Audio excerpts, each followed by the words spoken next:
单冲轻枪在哪？速将此人拿下！我要大个时辰，赶快去行！住手！住手！你们看这是什么？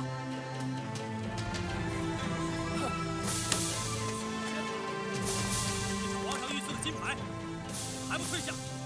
见此金牌，不见圣上！滚！下官拜见圣上，请上岸。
乔太，你醒醒啊！乔太，乔太，乔太，乔太，你快醒醒啊！不要有毒，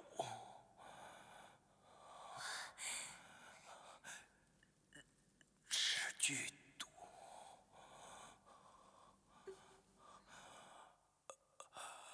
会致命。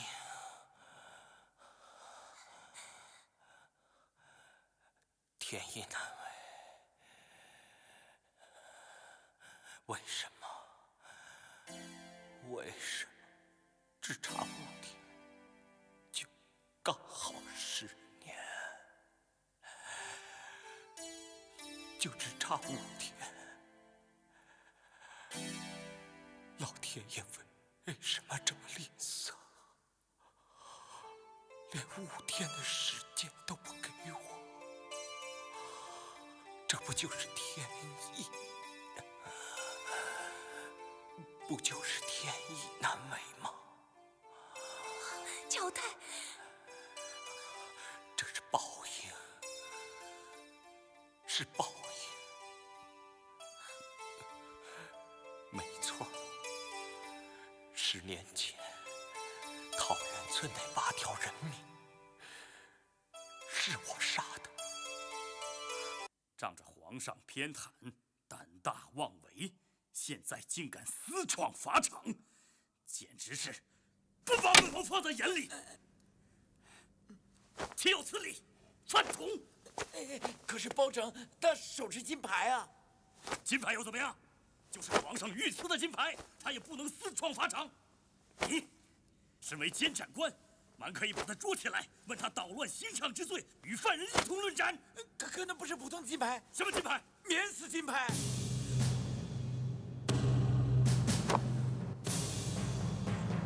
金牌。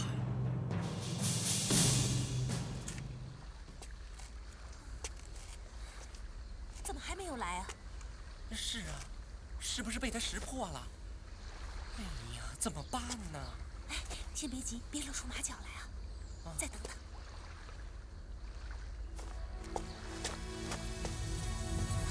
来了。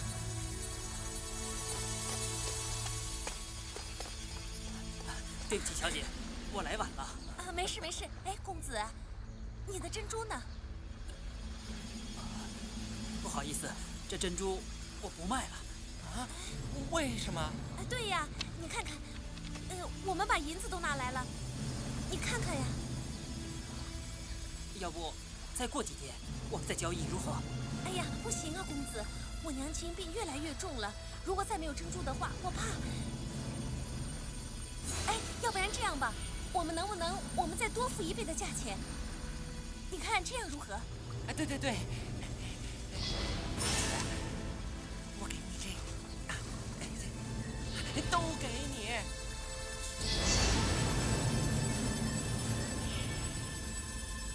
不用再想了。哎，别跑，小跑！站住！站住！站住！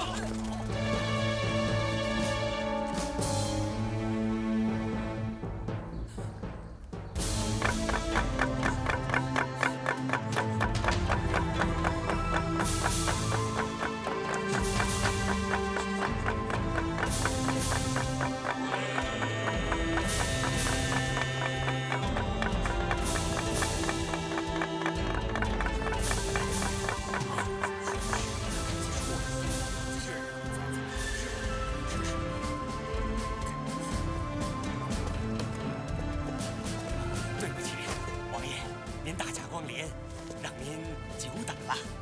审案要紧，不必多礼了。是。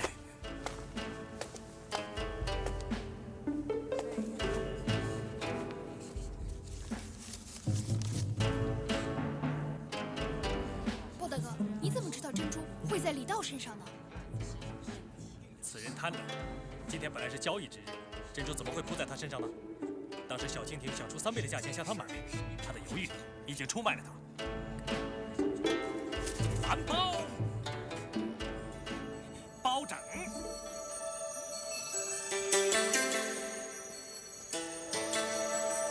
草民包拯。你就是包拯。你说罪犯马汉是受冤枉的，有何凭据？包某自当逐个揭破疑点。包拯，公堂之上，你是一派胡言，想铸成大错吗？哈哈哈哈！说得好，一派胡言会闯下大祸的。王爷驾到，下官有失远迎，有失远迎啊，有失远迎啊！此案隶属本王所管，为什么到今天才通知本王啊？事出突然，内有冤情，是我吩咐，开堂再审呐。是吗？真的有冤情吗？好啊，今天本王倒要见识见识，一件铁证如山的案件，你们究竟怎么个神法？下官能看见2位王爷的风范，真是小官的一大福分呐。好了，不必多言了，还不开庭？是。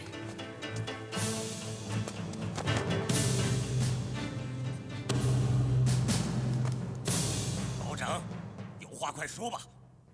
这个犯人，你叫马汉对吗？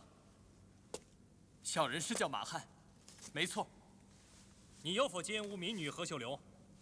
没有啊，我是冤枉的。小人从来都没有做过这种事。大胆，还敢抵赖！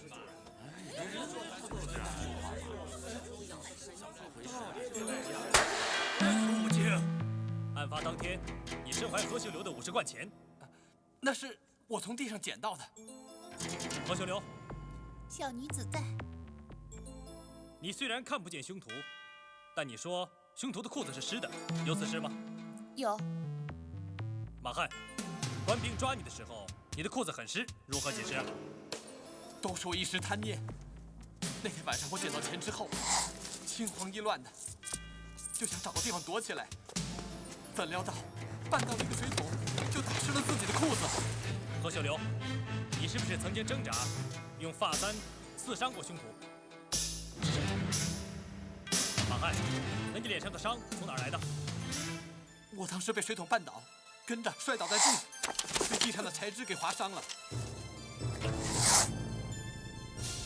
世界上真有这么巧的事情吗？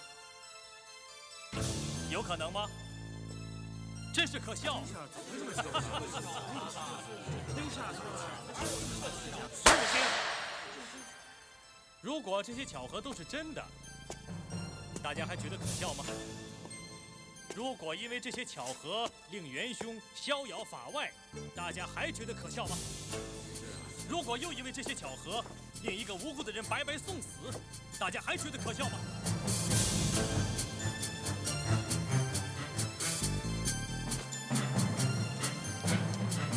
这5颗珍珠是从李道身上搜出，经何员外鉴定，的确是他的。何员外，是吗？是。被害人当天被人抢了50贯钱和5颗珍珠，那50贯钱在马汉身上搜出，他说是捡来的。这5颗珍珠呢？李道，这也是你捡的吗？是捡回来的。那天晚上我喝多了酒，到天亮才回到和府，这是我在道上捡的。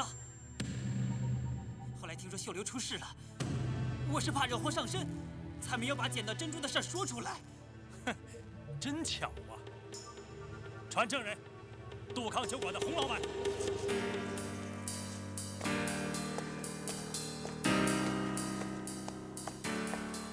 小名洪六，叩见各位老爷。起来作证。是。案发的那天晚上，李道是不是在你那里喝酒啊？是。他是不是失踪了1炷香的时间？我是去吐，不是失踪。李道，没有问题，不许打岔。李道回来之后，他的裤子是不是湿了？是。李道，你作何解释？喝醉了酒了吗？可能是洗脸的时候打翻了脸盆弄湿的。你身怀遇害人的那5颗珍珠，再加上裤子湿了，这也是一个巧合。我根本不可能去何家行凶。那晚我一直在他家的酒馆里喝酒。你不是去吐了1炷香的时间吗？在这1炷香时间里，没有人见过你，也就是说，你很有可能在这1炷香时间跑去和府犯案。展昭。是。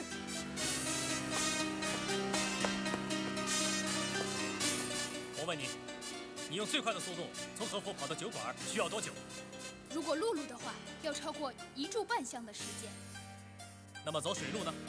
也要超过半炷香的时间。来回需要多久？这还用问吗，包大哥？这很容易算嘛。来回的话，你要超过1炷香的时间。错。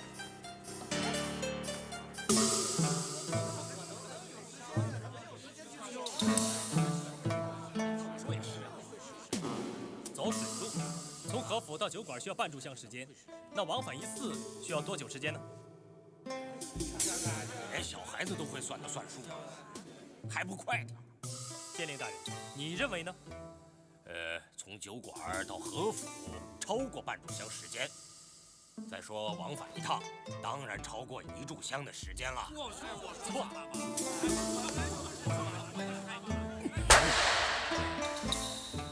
从酒馆到河府需要半炷香时间，那么从河府回到酒馆，从表面上看也需要半炷香时间，加在一起就是1炷香时间。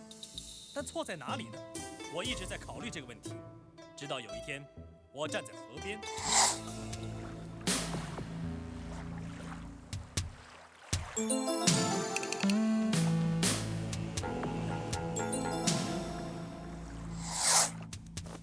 有些事情看起来复杂难解，只是我们疏忽而已。你们不要忘记，水流有一个特点，就是顺流和逆流。哎，你说这个顺流和逆流有什么关系啊？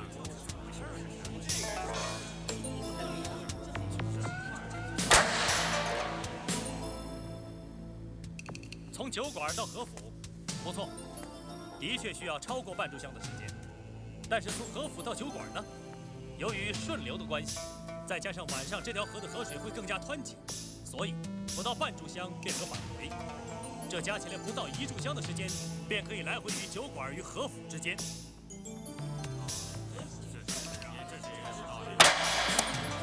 这都是你胡猜！你刻意制造不在现场的证据，其实你早就设计好、布局好了。你约朋友到酒馆去喝酒，然后假装喝醉去吐。其实你早就准备好了一条船，你匆匆下船，故意把扣子弄湿了。当你匆匆赶到河府，取走50贯和5颗珍珠，你故意一言不发，是怕受害人听出你的声音。然后你竟人面兽心，不但财迷心窍，还把受害人奸污了。冤枉啊，大人！这都是包拯他一派胡言，请大人明察秋毫啊！你匆匆赶回酒馆，在路上竟大意的丢失了50块钱，还碰到了打更的马汉。李先生，李先生，马汉他不知就里，看见地上的钱，他就想据为己有。马汉也许是一时贪念，但李道，你却是罪大恶极。他的犯案手法表明，他早有预谋。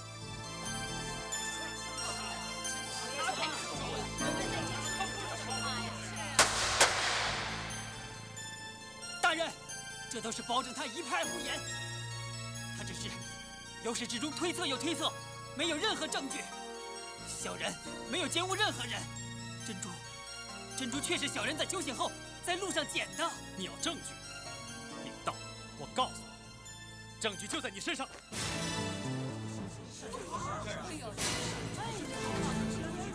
何秀流，我问你，你不是说盲人对数目是分得特别清楚吗？是。那么升堂之后到现在，县令大人一共拍了几次惊堂木？报长，你又查到哪儿去了？何小姐，请你回答我的问题。如果刚才这次也算的话，应该是有9次，对吗？回大人，依据小人的记录，大人确实是拍了9次惊堂木。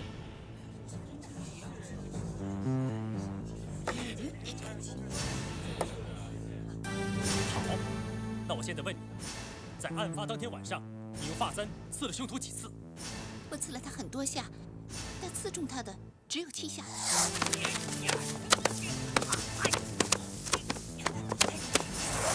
你肯定？肯定。好。刚才在毫无预知的情况下，何小姐可以清楚地记得开惊堂木的次数。那么那天晚上，她刺中凶徒7次的说法也不容置疑。展昭，把马汉的衣服脱下。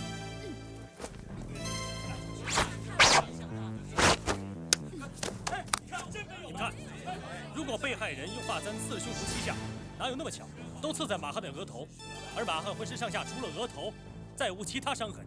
当时受害人非常惊慌，一边挣扎，一边用发簪刺凶徒。混乱之中，那7下一定会刺在凶徒身上不同地方。展昭，把证据拿出来。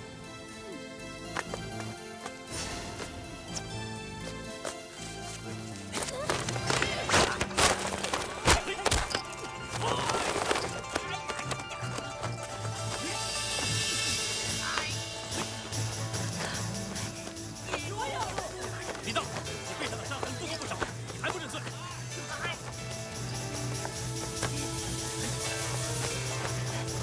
我贤弟的命差点栽在你手里，你这个狼心狗肺的家伙！皇城，跪下！包黑炭的包黑炭，你为什么要多管闲事？本来我已经大功告成。是，都是我干的。秀流，对不起。你这个禽兽！怪只能怪你，是你何员外。我知道你瞧不起我，连番考试我都名落孙山。你每天都像狗一样的对我，是你害我染上了毒瘾。就在我债台高筑的时候，你却要赶我走，我走投无路，才出此下策。我知道，如果你女儿被人奸污以后，你就再也不会嫌弃我。我肯娶她，你悔求之不得。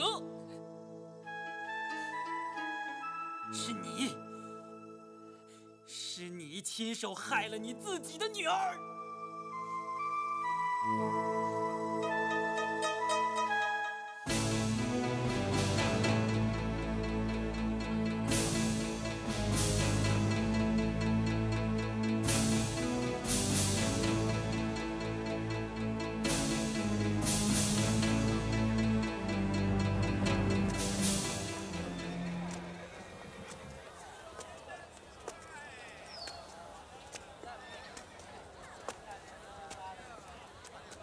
不能是我，为什么？我当然能吃你的棋了。不能，你不按游戏规则，是你不按游戏规则。你们不要吵了，我是黑棋，我来主持公道。对对对，黑棋代表公正贤明，大公无私，就像包黑炭一样。是啊，接着玩吧，接着玩吧。大哥，你走了，这儿。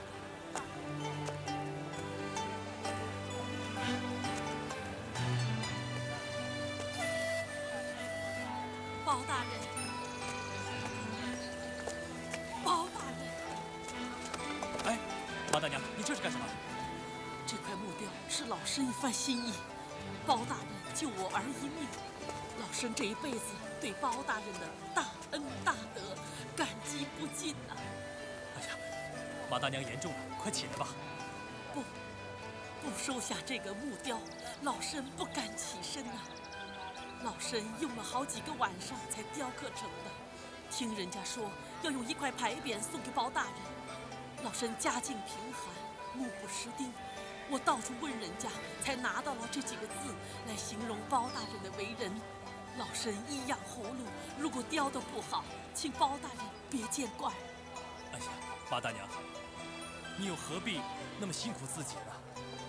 这是一块普通的木雕，请包大人不要嫌弃。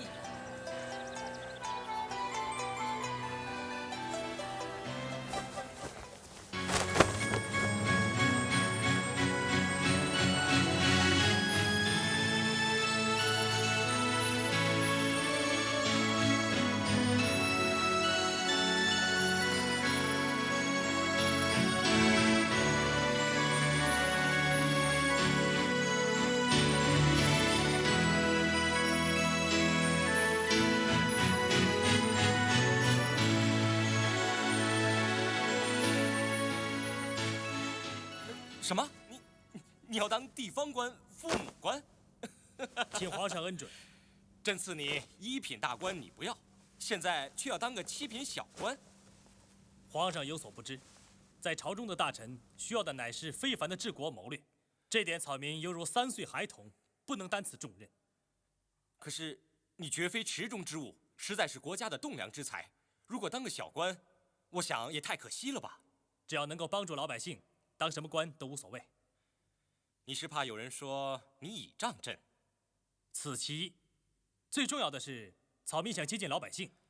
其实，在朝中当官和在外当官，都是一样为皇上效力。包拯，朕说你不过，你总有你的道理。好，朕就答应你。虽然你要当个小官，但朕也不想有人说是非，说朕偏私。你刚刚破了50贯钱一案，不如就来个顺水推舟。种兰花很讲究心思，如果鸟不够细心的话，那蕊就长不出来。但是，如果一旦开花，那真是美不胜收啊！那个时候，人就会有一种满足感。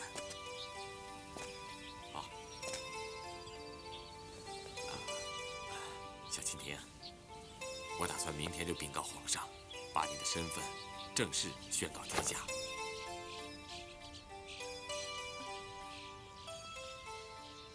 还有什么心事？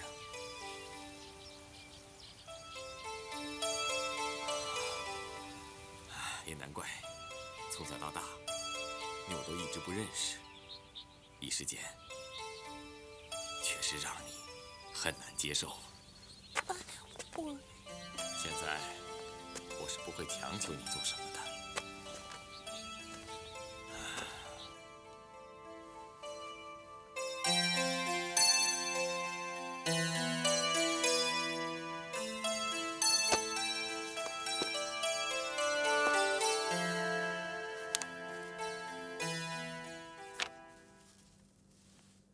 哎呀，王爷，不好了！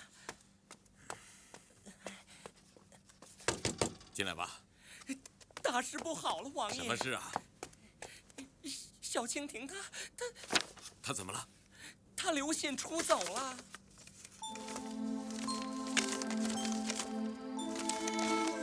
王爷大人膝下，小女子天生喜欢江湖闯荡，犹如风信子随风飘荡。我根本不习惯住在王府，出入宫廷，还要守那么多的规矩。而最重要的是，如果王爷你要认我做女儿，那你的往事就会被揭发。听说你这样做，你的王爷头衔也可能被剥夺。我难得有一个当王爷的爹，又怎可以功亏一篑？人家知不知道我是你的女儿不重要，我宁可狐假虎威。往后我有什么事情，也有一个王爷撑腰，不亦乐乎？看完这封信后，请把它烧掉，免得落在坏人手上。后会有期，小蜻蜓禀上。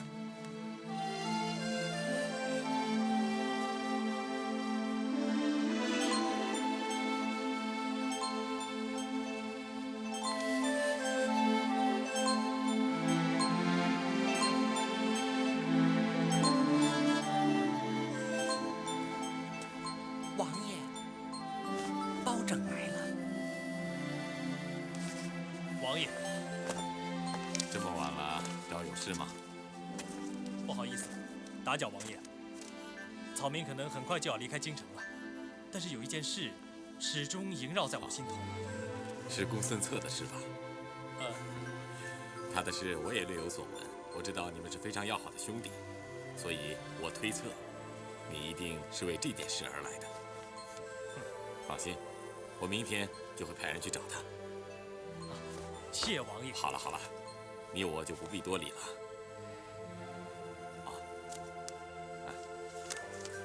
你看，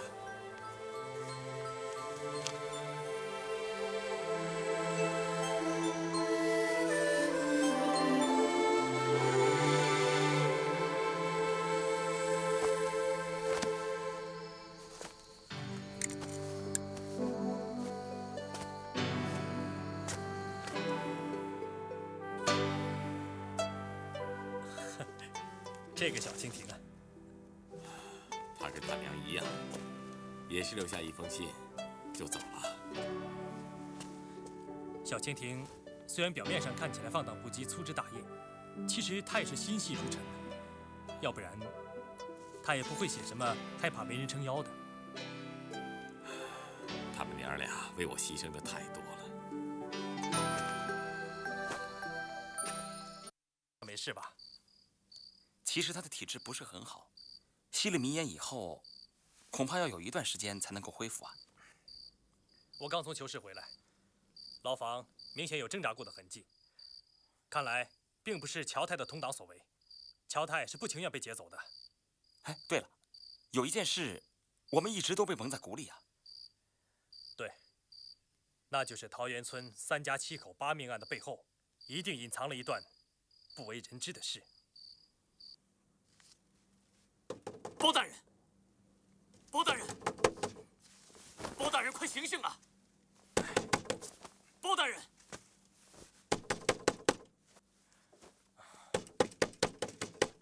包大人，包大人，王田他，王田也失踪了，他烧死了。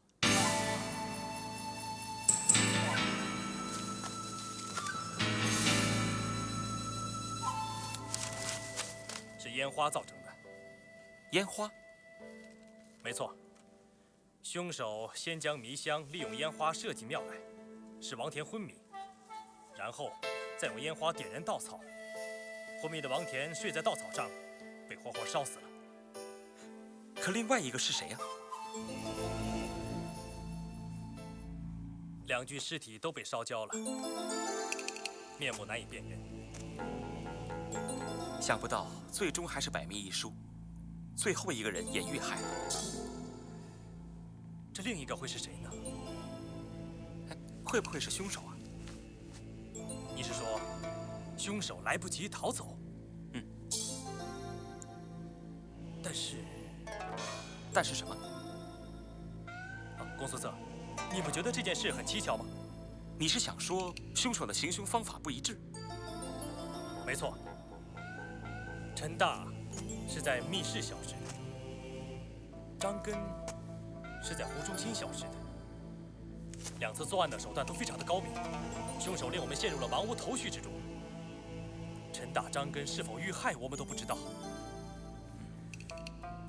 可这次，王田竟被活活烧死。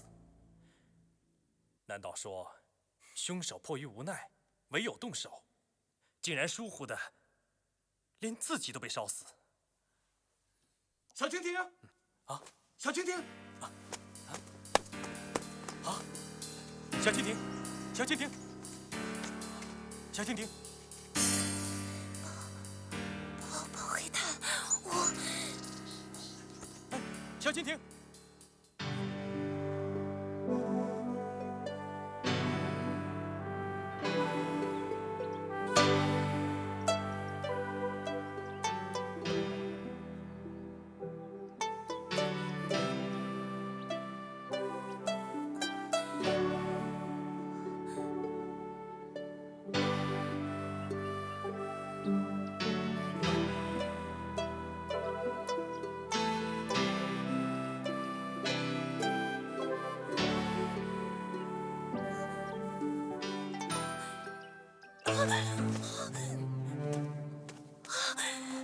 小蜻蜓，乔太他死了。2个黑衣人把他劫走之后，他为了救我，身上被有毒的暗器打中。我想救他，我拼命的想救他，可是来不及了。他在哪里？他被人劫走了。你的意思是？他受伤之后，我和他来到了一个山洞。他身中剧毒，我本来是想回来求救的，可是他阻止了我。他是想在死之前把真相说出来。那他是不是当年桃源村杀害3家7口的凶手呢？是。他亲口承认了，那8条人命是他所杀。动机是什么？为了48两银子。什么？48两银子？对，就是为了48两银子。为了48两银子，就杀了8条命。难道一条命在他心中就值6两银子吗？当时，我的反应和你一样。什么？为了那么一点点的钱，你竟然杀了那么多的人？当你需要钱的时候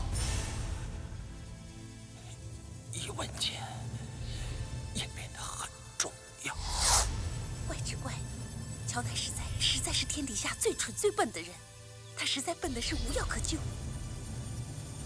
在他5岁那年，他父母遗弃了他，他父母嫌他长得丑陋，而且到5岁的时候都不会说话，行动又迟缓，所以他父母就把他抛在荒山后面，把他遗弃了。从此以后，他就像一头野兽一样在山间生活，直到有一天，一个樵夫收留了他。但是那个樵夫每天都打他，虐待他，连村里的人都看不起他，小孩子也欺负他。哎呀！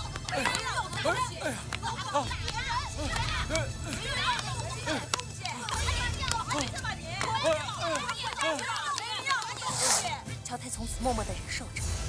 从这以后，他的性格越来越孤僻，越来越沉默，他的内心一直都是孤独无助的。不过，他又不懂得反抗，在这样的地狱里，他生活了10多年。直到有一天，有一个人出现，一个与他同命相连的人。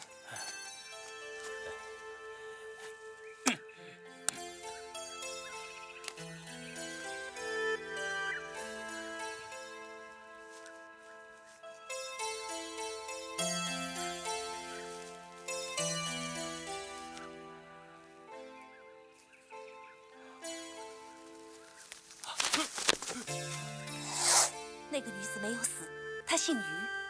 乔太救醒了她，才知道她也是被双亲遗弃的。她自出娘胎，脸上就长有毒瘤，10多年来，半边脸都溃烂了。父母嫌她丑，嫁不出去，家里又穷，但又不忍心杀了她，所以才灌了迷汤，把她抛在了山里。只有人才能制造出这样的悲剧来。乔太很同情他，在山上搭了间茅屋，收留了他。但后来被那个无良的樵夫发现了，樵夫喝醉了酒，竟然想奸污他。乔太为了他，终于出手反抗。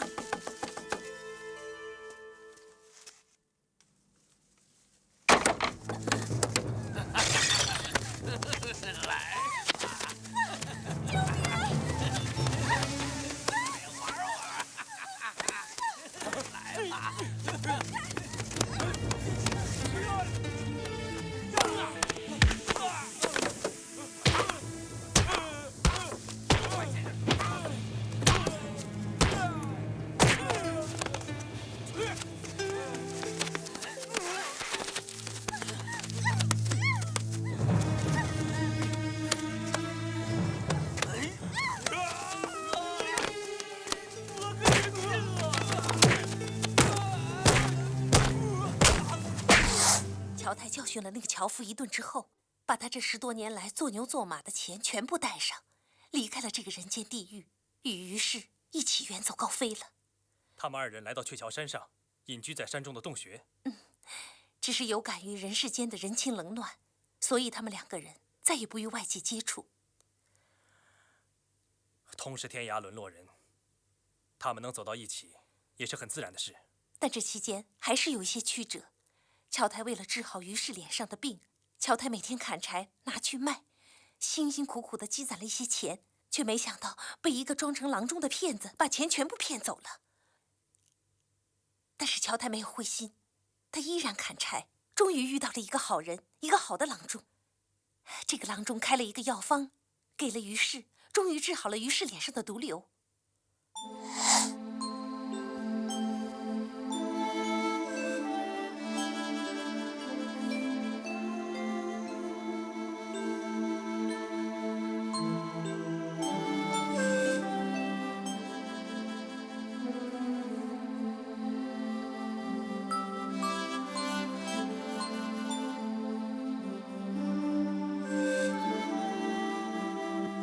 脸上没有毒瘤的于氏，竟然变得很漂亮。乔太觉得自己容貌丑陋，觉得配不上她，所以就想悄悄离去。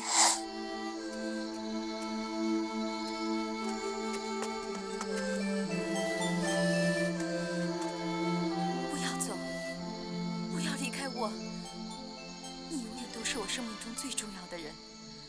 留下来，请你留下来。那一夜，他们拜过天地，终于结为夫妻。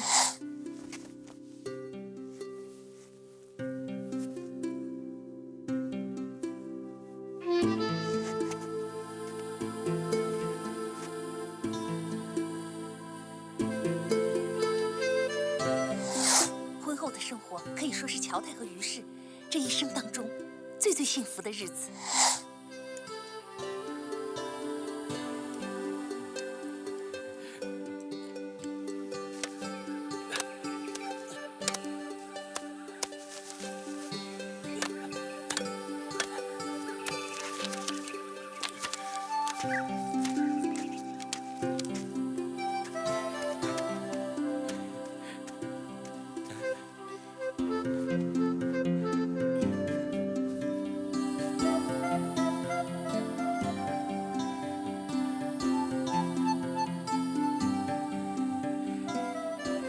喜欢吗？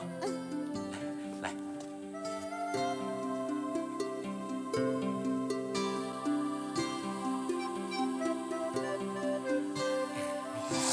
可是好景不长，过不了1年，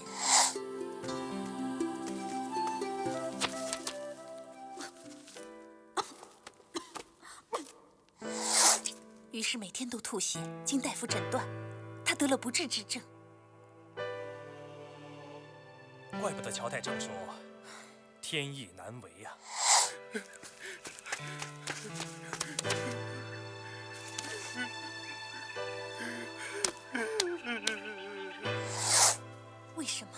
为什么老天不可怜可怜他们，一定要捉弄他们呢？害得乔太铤而走险，最终铸成了大错。于氏的病情一天比一天严重。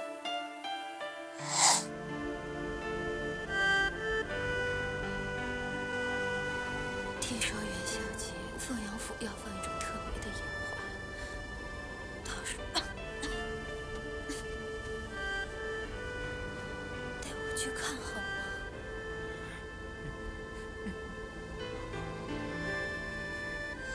于氏的病情急剧恶化，看来活不过元宵节了。乔太想在妻子死之前，帮他完成这个心愿。他四处打听，去寻找那个替官府制造烟花的工匠。他希望恳求那个工匠替他制造一个一模一样的烟花。但是那个烟花并不便宜啊，要48两。对，就是这48两。就是这48两银子。可是这些银子对乔太来说，简直比摘星星还难。为了完成他妻子的心愿，他每天跑到工匠那里去恳求他，但是工匠也没有办法。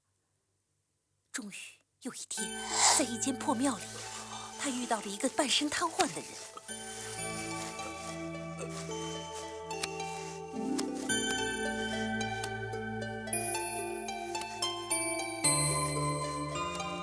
只要你答应替我杀了他们，你立刻可以得到48两银子。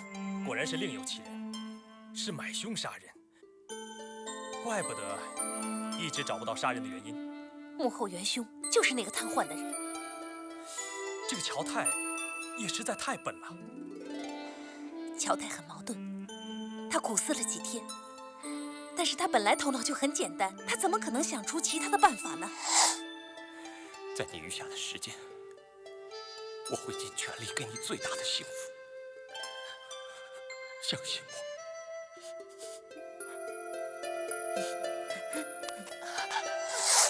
乔太终于答应那个瘫痪的人，替他杀人。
个买凶的人为什么要杀那3家7口呢？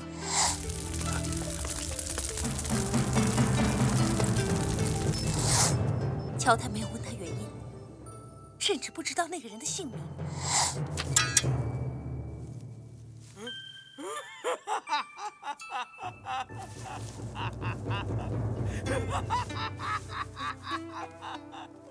钱呢？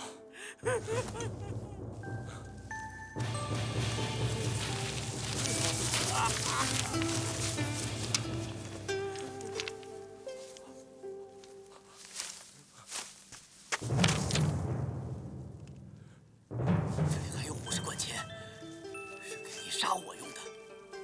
我是个废人，活下来只是办受罪。我自己不敢自杀，只有求你杀了我，然后把我的尸体绑在桃源村口的大树上。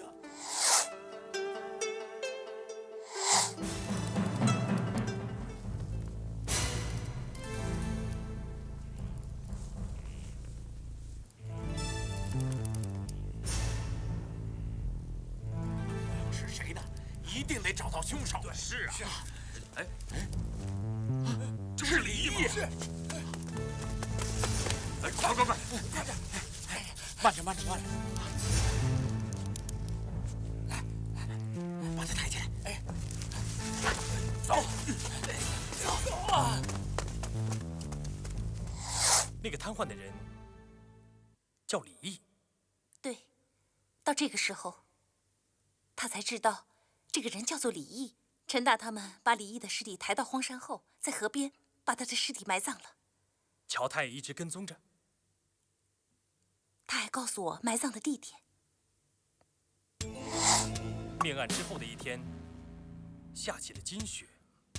哎，没错，那个农夫说的很实在，他呀说自己真的看见了那场金雪。啊，雪有金色的。怪不得那边的村民说，案发的第2天晚上，鹊桥山上在下一场金雪，原来是乔太在放烟花。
乔太的妻子就离开了人世间。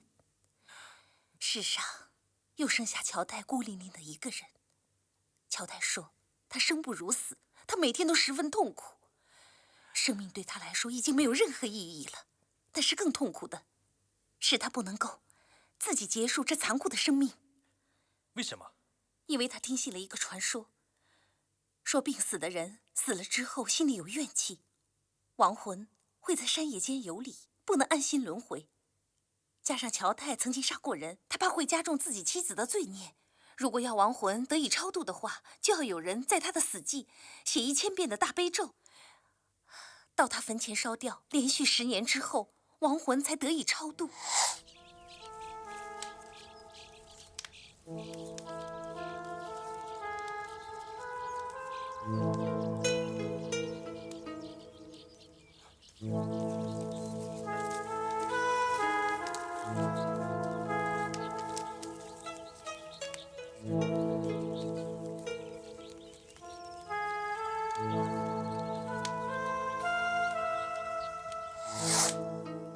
没想到乔太这个人会那么的有情有义。再过几天就是这10年的大忌了，没想到他等不到这一天了。为什么？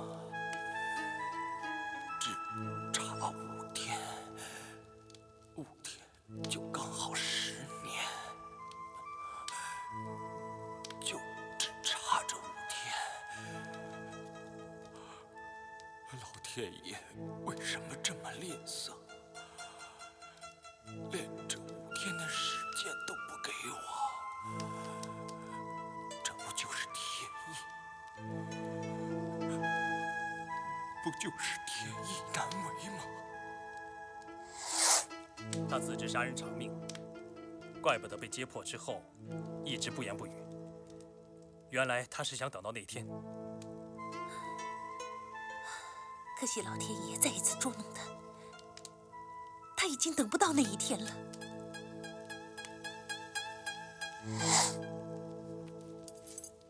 乔太，乔太，他死了之后，我走到山洞外，想找一些干草来遮住他的尸体，可是没想到等我回来的时候，乔太的尸体已经不见了。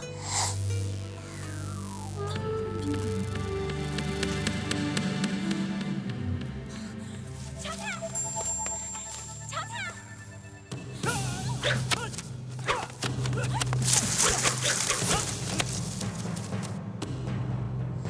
你的伤就是跳悬崖造成的。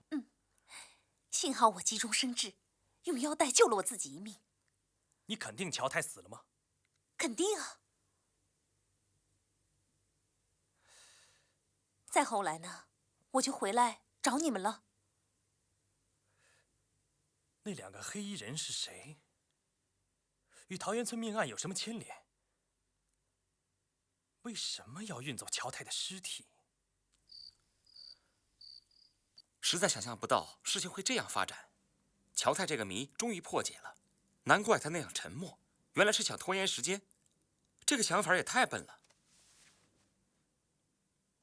哎，包拯，你有没有想过，乔太的尸体到哪里去了？对呀。首先，那2个黑衣人是谁？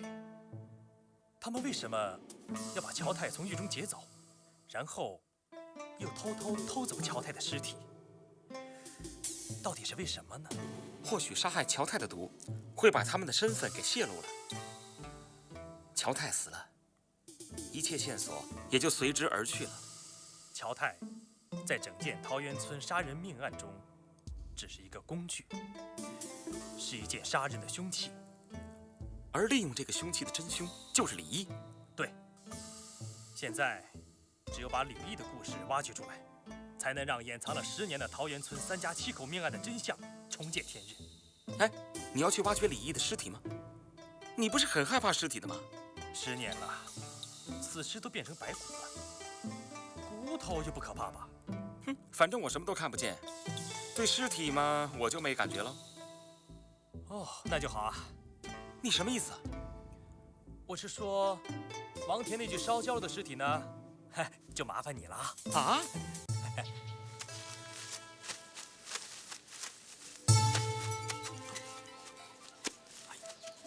你肯定李一的尸体是埋在这儿吗？对呀，这个地方跟乔太描述的特别相似，我想不会有错的。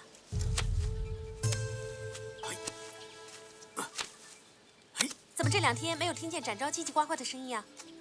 他替我去办件事，相信很快就会回来。办点事儿？不会又想办法来整我吧？找到了！啊！我们找到了一具骸骨。先把骸骨搬出来，放在竹席上，尽量小心点。是。哎呀，你把人家的骸骨就这么挖出来了，这太不好了吧？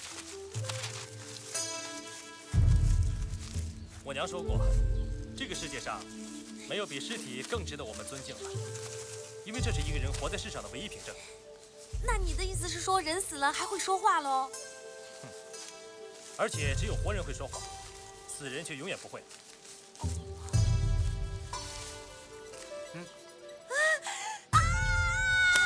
哎，我们今天本来就是来挖骸骨的，你这个表情未免太夸张了吧？哎呀，你想象跟看见是2码事的。你要害怕，就回去吧。谁说我害怕了？王朝，把骸骨搬出来，照原样放在竹席上，用清水把骸骨洗干净。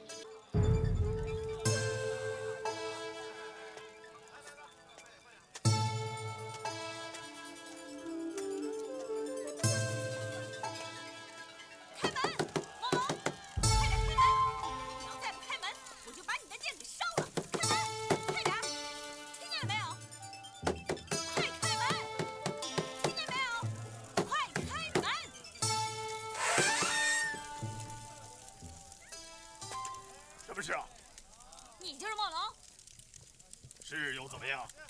今天下午有没有去过夫子庙的凤阳桥？去了又怎么样？那我就没找错人了。你是谁？找我干什么？小姑娘家晚上不回去睡觉，是不是要我去陪你玩玩？放肆！这句话先记在这儿，待会儿再找你算账。你是不是喝醉酒欺负一个小女孩了？不要怕，叔叔会疼你的。不要！你又不是官府的人，与你何干？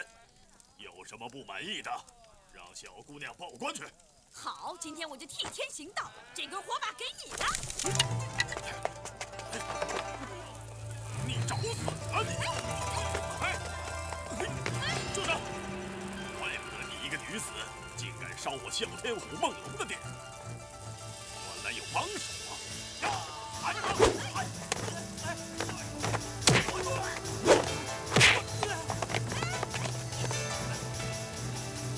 你原来是个文弱书生，现在该你了！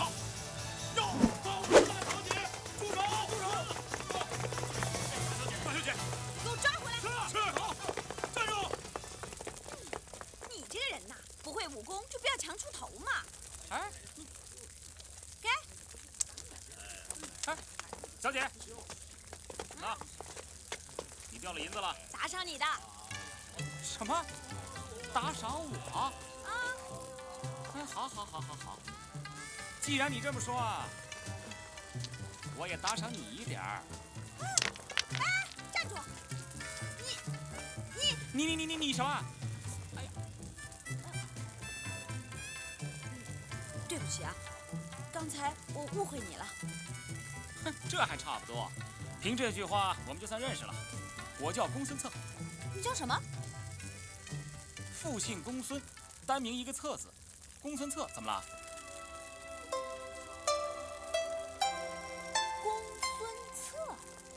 公孙策怎么了？我走了。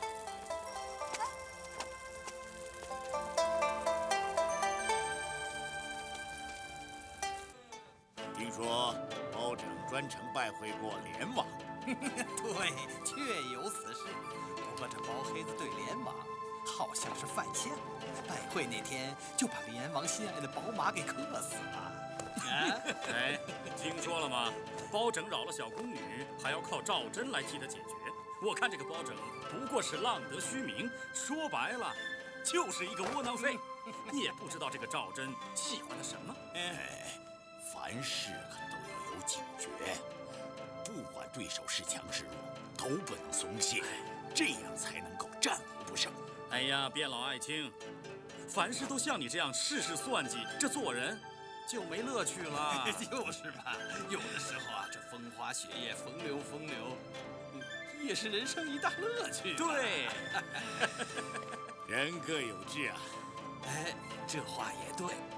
哎，王爷，你可知道包拯身边有个叫公孙策的吗？哦，我知道，也不算什么人物。不，王爷，这回我就不同意你的说法了。把敌人的猛将收为己用，这不仅使敌人失去一臂，也使我们如虎添翼呀。这一来一回，岂不更划算吗？对，说的有道理。我这就去把那个公孙策给拉拢过来。皇上已经吩咐太医过会儿来看你。哎，你还没告诉我你怎么受的伤啊？啊？嗨，算了，也不值得一提。原来你在这儿啊！我找你老半天了。哎，怎么样？告诉花公公没有？我展昭办事儿，难道出过岔吗？我今天啊，故意引起花公公的好奇，果然不出你所料，他还给我甜饼吃，故意来套我呢。这就好，现在万事俱备，只欠东风了。哎，包大哥，为什么你要把抓小偷的事情告诉花公公呢？而且说一定在今天晚上9点，会不会说得太急了？万一抓不到小偷，不就是千年道行一朝丧吗？我包拯办事出过岔子吗？只要小偷知道这个消息，他一定会自投罗网的。上清宫到现在还未能解封，疫症还在暗暗蔓延。听说是因为庞太师跟贤王都不在宫中，没人镇压宫中，所以妖魔鬼怪都出来作祟。哼，无稽之谈，竟然瞎猜弄了这些消息。说者无聊，闻者无趣儿。那你花公公又有哪些有聊又有趣的消息呀？当然有，而且货真价实。说来听听嘛。有人要抓小偷。抓小偷？谁呀？包黑炭呢？那个屡破奇案的包黑炭？没错，而且他要抓小偷啊，要限时限刻的。怎么限时限刻呀？他说今天晚上子时一定要把那个小偷抓住。